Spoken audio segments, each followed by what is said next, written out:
The Department of Justice is stepping up its fight against ransomware. How will this impact your managed services practice? Stay tuned for today's MSP Zone.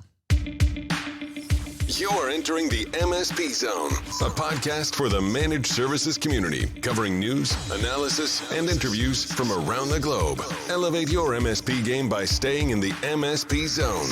And now, your host, Charles Weaver.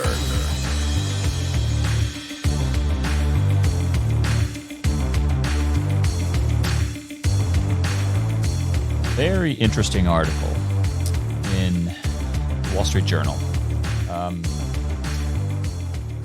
It is a few days old. I actually think it came out last week, so I'm not sure if those of you out there who follow Wall Street Journal may have seen this already, but I thought it was interesting and it caught my attention because it deals with an issue that is what I would say now confidently is a trend. When you see it in one place, it's maybe an anomaly. When you see it in multiple places, you can call it a trend. And this is a trend. And at least it's a trend at the United States level. I think it's a trend elsewhere. We'll get into that a little bit later on in the podcast. But the article, well, let me step back.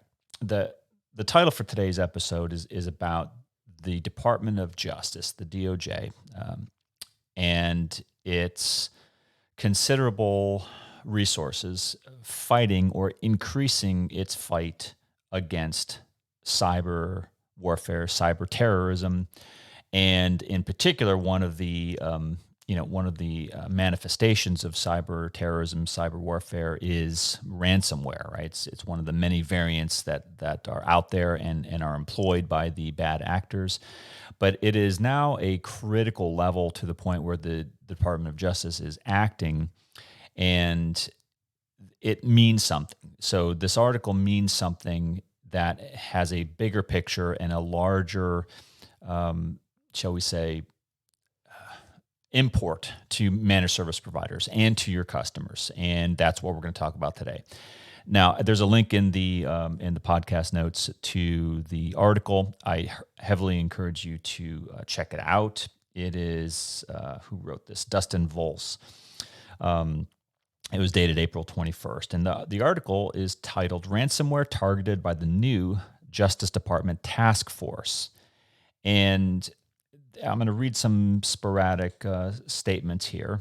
But one of the quotes is from the acting Deputy Attorney General, John Carlin, who says in the article, ransomware poses not just an economic threat to businesses, but it jeopardizes the safety and health of Americans. It's a fairly vanilla statement. No one's going to argue with that. And it goes on to talk about the considerable increase in 2020, last year, during the pandemic, that we saw in ransomware and other types of cyber attacks that just proliferated all around the world, not just in the United States, but everywhere. We saw this. We know this to be true. And certainly if you're an MSP, you know that was true because you were fighting it. You were cleaning up after it. But the purpose of the article, not just to say that, hey, we had a bad year in 2020 with ransomware and cyber attacks. It's not to say that, that was not necessarily news, but it's the creation of a new task force within the Department of Justice that is going to be focused on curtailing, I'm quoting here, curtail the proliferation of ransomware cyber attacks in a bid to make the popular extortion schemes less lucrative by targeting the entire digital ecosystem that supports them. Now, what does that mean for those of you who don't live and breathe in Washington? What that means is that not only is there economic peril, but they're going to be applying political, legal, and probably, wouldn't surprise me, military, intelligence resources applied at this. Why do I say intelligence? Because down in the article, they are drawing a direct link, not just between ransomware and cyber criminals, right? Criminal gangs or individuals, but the task force, and this is in the third section, third paragraph of the article, it will seek to improve intelligence sharing across U.S. departments and work to identify, and here's the quote, links between criminal actors and nation states. So that's the tie into the intelligence community, maybe the State Department, maybe military. But the point is that for years now, we have been getting little glimpses of policy changes, right? I'll draw your attention to, I think, one that came out late last year from the Office of Foreign Asset Control, OFAC, which I think is part of the Treasury Department, if I'm not mistaken, clamping down on ransomware payments and saying, look, you better be forewarned if you make a payment to a ransomware actor to get data back, whether it's for your own purpose or for your customers, you may be violating some law, and you may be subject to sanctions because you may be giving money to a group, an individual, or to a nation that is on our no-no list. All right, so that's a shot across the bow from the Treasury Department of a financial risk of making a ransomware payment, number one. Number two, this article talking about the DOJ and its new task force saying, look, we're amping it up on this side, on the law enforcement side, right? We've got other mechanisms out there. I mentioned one with OFAC and Treasury. Now we're having a law enforcement component to this, which is going to apply equal pressure. What does this all mean? Why should you care as an MSP listening to the MSP Zone? Well, I'll tell you why you should care, and you should care, because if you read the tea leaves, if you read the writing on the wall, you should be able to quickly determine that it is not very long before paying ransomware is precluded. It is taken off the table of available options to you as an MSP or to your customers in terms of restoring data and restoring network integrity after a ransomware or cyber attack event. And I believe, and the article goes into some of the incredibly large payments that have been made, known to have been made to cyber criminals, ransomware authors. I shouldn't say authors, I should say ransomware actors. And so everybody knows that it's happening. It's a known practice, and the people who know it the most are the people who are spreading the ransomware because they're making the money. They know it works. It works like clockwork.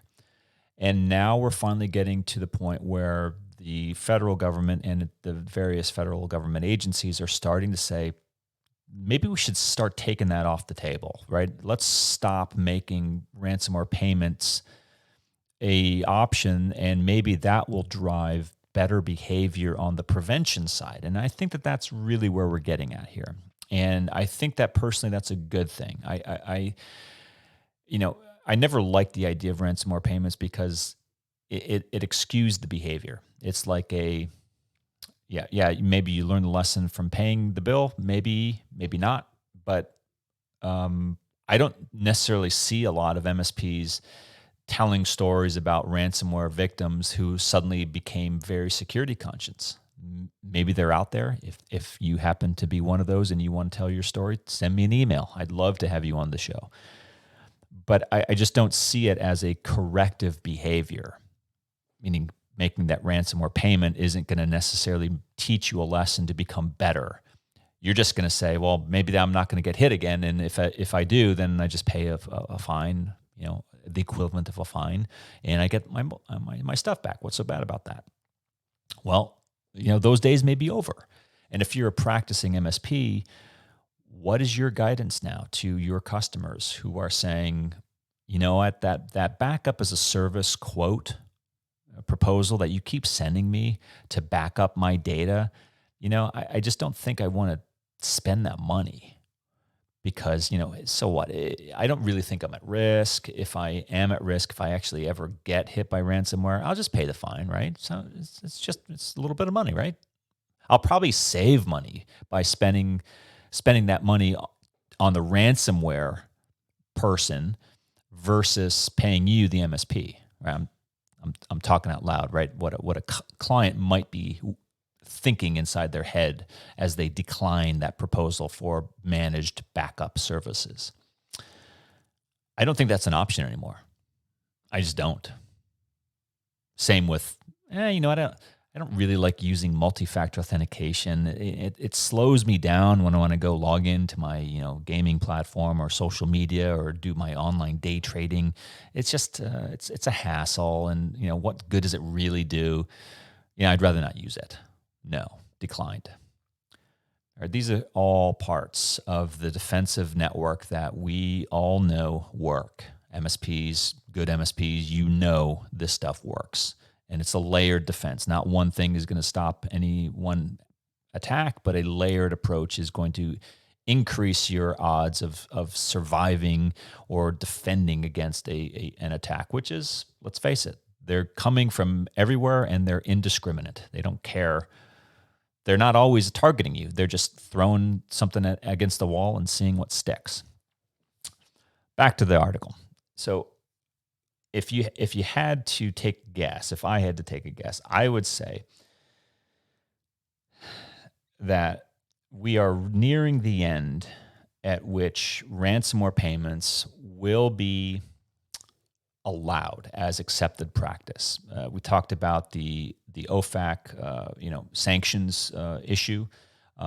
We're starting to talk about the education and the enforcement issue from this task force mentioned in the article.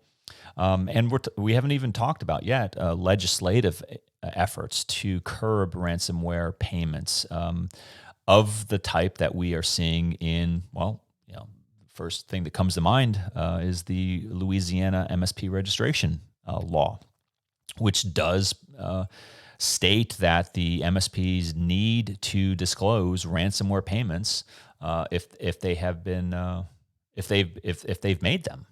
And they have to disclose that to the state. So, you can draw a non-linear line between all of these different things, right? A state law here, a federal Treasury Department action here, a Department of Justice agency task force spun up over here. And they're all in different areas, but they all are connected. And they're all moving in the same direction. So what would I do if I was an MSP or advising an MSP today? I would start to immediately build, first of all, I'd have a conversation with your customers, all of them, all managed services customers, and say, check and do the checklist. Multi-factor authentication, password management, some sort of internal backup of data, air gapping those backups so that make sure that if ransomware it hits you, then you have at least one credible, good, non-infected backup image that you can deploy and restore from, and a variety of other layered security, change management, risk management protections that your good MSPs ought to be able to do with no problem. And I would have those conversations with these customers, particularly the ones that are not buying those services from you. And I would say, look, I don't care if you're buying it from me, but you got to be getting it from someplace. You got to be doing it yourself. If you're not doing it yourself, we'd be happy to deliver it to you. If you're not willing to do it yourself or to have us as an MSP do it for you, you should be getting it from someplace else. If you're getting it from nobody, I as an MSP would be building a big wall between myself and that customer, because that customer is going to, like a bomb, they're going to go off and it's going to do some significant damage. And the last thing I would want is my MSP practice being harmed by a careless customer who says, I'm not going to do any of these basic fundamental cybersecurity protection things, but I'm, and this is my editorial comment, if something bad happens, you'll be around to clean it up, won't you? And that's all too often the posture, in my opinion. It doesn't explain every situation, but it happens a lot. And I think it's a very prevailing attitude amongst particularly smaller organizations or less sophisticated, less mature organizations, shall we say. And size is not a an indicator of this at all. You could have very immature, big companies. They do exist. But the point is that the MSPs need to really start having these conversations and need to start identifying non-compliant customers who are a risk to themselves and a risk to the MSP, and start to build protections against your MSP practice for those customers who are just unwilling to change behavior and maybe, relying a little bit too much on that ability to just say, I'll just make the payment and get my data back if it ever happens to me. I just think that those days, if they haven't ended, they're coming to an end soon. And better start now in changing attitudes and having, difficult, yes, but necessary conversations with your customers about why these policies are going to change, why your MSP policy is going to change, and what they need to do to protect themselves. And I think that a reasonable customer will respect that immensely.